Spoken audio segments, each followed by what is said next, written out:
How y'all doing?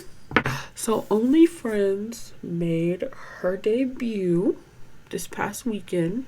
She delivered. She ate down. She actually gave way more than I was initially anticipating. So now we're gonna discuss. So OnlyFriends, she's giving very much mess.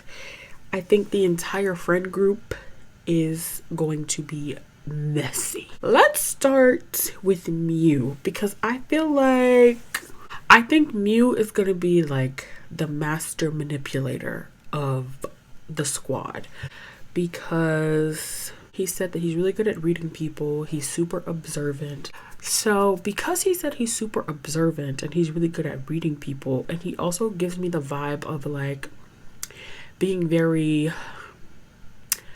meticulous, maybe like calculated, even the whole thing with Top, like Top is clearly supposed to be like an obvious red flag. Most of them are, but Top is supposed to be like the obvious red flag, rich playboy, like, oh, he was like, oh, don't I always get what I want, that type of vibe. So you initially may think, oh, he's gonna be the one to like kind of, I guess, ruin their relationship, but low key I think it's gonna be Mew, because Mew peeped game when he was trying to leave the bar with Ray, and Top was like, oh, was like a white wristband, I could flirt with you or whatever. Getting back to he's very observant and really good at reading people. So Mew already knew what type of time Top was on and already knew what kind of person Top was when they got to that apartment, which Top low-key clocked because he was like, oh, I don't have a headache. You know what I'm here for. And Mew was like, and do. And, we all know what happened on the counter. And then Mew was like, actually, let's not. Do you want some ice cream? Mew is definitely going to obviously make Top like fall for him, and I feel like Top is gonna think that he has the upper hand, when in reality, girl, Mew is gonna be like 47 steps ahead at all times, and I feel like Mew is gonna do something to leave Top heartbroken, but I think they'll end up getting back together. Also, this was a great segue into another character, Ray. I think that Mew knows that Ray is high-key in love with him. I think it's very obvious that Ray is feeling Mew, and I think that Mew knows.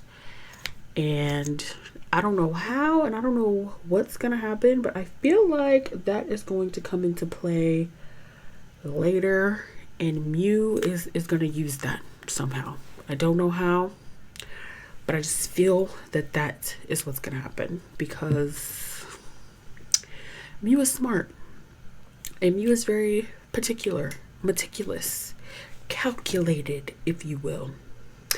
So yeah, and speaking of Ray clearly, aside from being in love with Mew, seems like he might have a problem with the little Bevy Bev. He's clearly got some of his own personal issues and demons. I feel like, we don't know too much about Ray other than he's rich and likes to drink. I feel like maybe his home life is probably terrible. Yeah, we don't know too much on him, but clearly the drinking is going to be a problem later. It already presented itself to be a bit of a problem, and this is only the first episode. Also, not the whole friend group left him for dead. Like, he got drunk and he was on the drive home. Oh! Okay. In the trailer, like when Ray woke up from him and Sam, I guess they slept together, he was like, oh, do I have to pay? And Sam was like, oh, friends don't have to pay. And I'm just like, well, what do you mean by that? Or is that a little jokey joke that we're gonna get into later? So I'm intrigued. I'm like, what is Sam doing out here in these streets? Because there's a lot of theories. Too many theories, honestly. The amount of theories on the internet, this show has endless possibilities of what could happen. We have Boston, who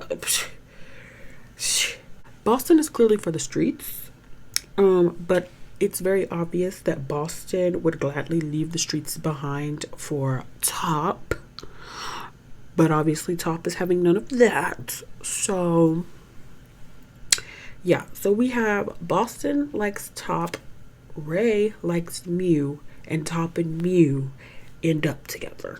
Cute. Well, I can't even say Boston collects Nick, because low-key Nick collected Boston. Okay, he initiated that whole thing. So we have that scene where like Boston goes to the phone shop and Nick, you know, he low-key checking him out, sizing him up, trying to see like what's tea. Because at first in that scene, like Boston was not clocking anything. He was just like, all right, I'm here to fix my phone. But then them two locked eyes and just, oof, the tension, girl. Nick low-key let it be known, you know, he was interested. And then the second time that Boston comes back to the shop to get his phone, he's like, you know, take a picture of the receipt. Let me see, make sure you got it. And in that little camera roll, we have a topless Nick, which let Boston know, oh, so you on that type of time. Okay, me too. So then we have that whole situation that happens in the phone store. I was like, oop, in the back of the store. Period. So Nick was on the same type of time that Boston was on, and clearly from like the trailers and episode preview, Nick is gonna get his little feelings hurt. I don't think that Nick's intention was to obviously like Boston and potentially be, you know, falling for him. But it looks like that's what's gonna happen, and it's not gonna be received too well. So there was that trailer. There was so many tears, so much yelling, so much anger and sadness. Like, and we only get one episode a week. I'm excited to know what the girl in the group, where her tea is, and how she about to fall into all of this, because the whole friend group, they love to intermingle, it seems. So I wonder, like, has she intermingled with somebody? With GMM, I haven't seen that many of their shows. I think the last GMM show I watched was literally A Boss and a Babe. And everybody in this show, the only show that I've ever watched that has any of them in it is A Boss and a Babe. And Nick, he was in Moonlight Chicken, and I've seen that. GMM did not come to play, okay? I feel like ever since, like, we had, like, Kim Porsche, Love in the Air, like, those two shows really, like, turned the Thai BL community on its head, I feel like. And I feel like fans have been comparing low-key like every new Thai BL to those shows, and I feel like it's been felt by like all the companies. I feel like GMM, they're like the biggest company, so I feel like GMM was like, no, if anybody is going to be comparing shows, you need to be comparing to us, okay? I feel like GMM was like, we will not be defeated, we will remain supreme. So here you go. High key, I'm here for it, because Only Friends episode 1, damn. Okay, I need to know what's happening next week. Because what do you mean you're just going to end it with Top asking Mew to be his boyfriend? I mean, obviously he's going to say yes, because I feel like Mew knows exactly what he's doing. And I'm intrigued to see if Top is gonna like catch on, because Mew, I peeped you in that opener. When it first opened, when the show opened, I was like, whoa, you're gonna be a problem. And then obviously after watching the entire episode, they're all going to be a problem. Every single one of them. I think everyone is gonna do something shady to somebody. I feel like my thoughts are high-key all over the place. Also, side note, bitch, what do you mean they're about to just open a hostel for a university project? In what world do you just open a hostel for a university project? Oh, to be rich. Because I'm not gonna lie, I would do some shit like that. This first episode, girl, took me on a ride. I watched it twice. You know, the first time is for reading comprehension, and the second time is to actually peep what's really going on. Putting the dialogue with, you know, you can look at body language and all the actions and all the little details that's going on. I'm ready to see how everything goes down.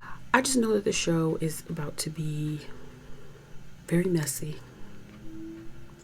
And I like that. Thank you guys so much for watching this video. I really hope you enjoyed it. I'm enjoying the conversations that we've been having in the comments about his man. So sad that is over. But I hope that we can continue our conversations about some of these new shows that are coming out. Anyway, I'll see you in the next video. Bye.